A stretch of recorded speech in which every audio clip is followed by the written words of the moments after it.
At 10:38 a.m. on October 1, 2015, a 911 call was made from Snyder Hall at Umpqua Community College in Roseburg, Oregon. The caller reported that the shooting began in classroom 15, where teacher Larry Levine was conducting English and writing class. College Road. We have a report of one person shot, UCC 1140 Umpqua College Road, an active shooter. UCC, this is going to be the Snyder Hall. Somebody is outside one of the doors, shooting through the door. There is a female in the computer lab.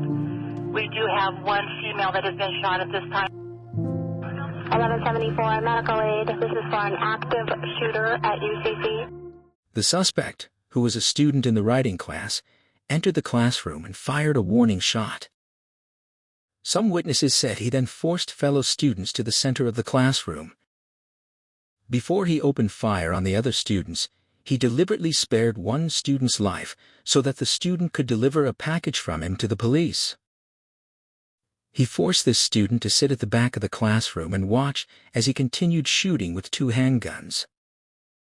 He first shot the English professor at point-blank range. One student said that he asked two victims for their Christian belief, although their responses did not appear to determine who he shot. Some students were shot multiple times. One woman was struck several times in the stomach while trying to close a classroom door. One witness said he made a woman beg for her life before shooting her, shot another woman when she tried to reason with him, and shot a third woman in the leg after she tried to defend herself with a desk. One victim, Serena Dawn Moore, was killed while trying to climb back into a wheelchair on his orders. Roseburg Police Sergeant Joe Caney and Detective Todd Spingath, who were in plainclothes at the time of the shooting, were the first to respond to the scene. They arrived at the hallway of Snyder Hall at 10:44, 6 minutes after the first 911 call was received. 2 minutes later, the suspect reloaded his handguns and leaned out of the classroom, firing several shots at the officers. They fired 3 shots in return, hitting him once in the right side. After 2 more minutes of shooting at the officers, the wounded suspect, identified as Chris Harper Mercer, retreated into the classroom and killed himself with a single shot to his head. Code 4, the suspect is down. Copy. Code 4, suspect is down. 10 multiple medical units. The package that Harper Mercer had given to a student during the attack contained writing in which the shooter stated his motivations. Harper Mercer complained that he had no friends, no job, no girlfriend, and was a virgin. He even critiqued other mass killers. Harper Mercer used language associated with the incel subculture. He expressed admiration for Elliot Rodger, the misogynist mass killer responsible for the 2014 Isla Vista killings. At least 6 police units pulled up to Harper Mercer's apartment. Police said they found 8 other firearms at his apartment, and that all of the weapons were purchased legally by him or members of his family. Almost 4 hours after the shooting, Laurel Harper was interviewed by Oregon State Police detectives. She said her son had been prescribed medication, but it did not seem to help, and that he had been born angry. She told police that he enjoyed watching videos of killings on the internet. Their home was so disordered that after the murders, she could not tell what guns were missing. The attacker killed a total of 9 people. 8 died at the scene while the 9th died at Mercy Medical Center. Lucero Alcaraz, Trevin Taylor Ansbach, Rebecca Ann Carnes, Quinn Glenn Cooper, Kim Saltmarsh Dietz, Lucas Eibel, Jason Dale Johnson, Lawrence Levine, and Serena Dawn Moore all lost their lives this day. 8 other students were injured, some with multiple gunshot wounds. Among the wounded was Chris Mintz, a U.S. Army veteran who was studying fitness training at the college, who responded when he heard screams coming from an adjacent classroom. He blocked the connected door with his body to allow his class to escape. He next left the building to alert students in the library to evacuate. Returning to the shooting scene, he advised a wounded student to stay down and be quiet. At that point, Harper Mercer leaned out from the classroom into the hallway and shot Mintz 7 times.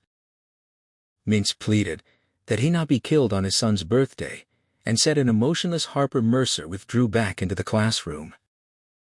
At a press conference held on October 3rd, Douglas County Sheriff John Hanlon thanked Mintz for his heroic act that saved many lives that day.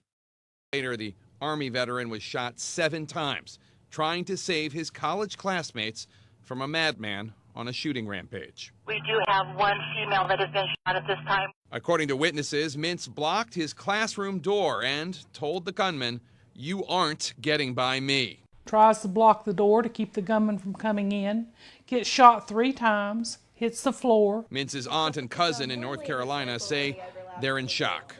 It's just unbelievable. Mintz was shot several more times, breaking both of his legs. I was actually there when he rolled out of surgery. Mintz's co-worker at the YMCA, Mike Gwaltney, is hardly surprised by his friend's courage. It was a tragic thing, but a peace came over me because I knew who we were talking about. I knew he was going to make it. He's stubborn, he's tough. 6 firearms were recovered from the crime scene, 5 handguns and 1 long gun. The long gun, automatic rifle, was not used during the incident.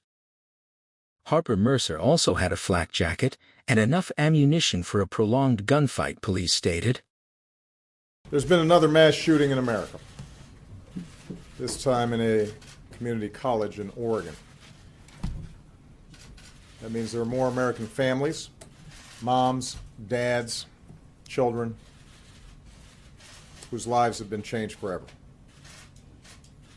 That means there's another community stunned with grief, and communities across the country forced to relieve their own anguish, and parents across the country who are scared because they know it might have been their families or their children. I've been to Roseburg, Oregon. There are really good people there. I want to thank all the first responders whose bravery likely saved some lives today. Federal law enforcement has been on the scene in a supporting role, and we've offered to stay and help as much as Roseburg needs for as long as they need. In the coming days, we'll learn about the victims, young men and women who were studying and learning and working hard, and their eyes set on the future, their dreams on what they could make of their lives. And America will wrap everyone who's grieving with our prayers and our love. Oregon Governor Kate Brown said she was heartbroken by the events. The Association of Community College Trustees issued a statement calling the shooting a tragedy and expressing their commitment to on-campus safety. Sheriff John Hanlon of Douglas County said he would not name the shooter. "I will not give him credit for this horrific act of cowardice. Media will get the name confirmed in time, but you will never hear us use it." If you are interested in true crime, subscribe to get notified when we upload a new video.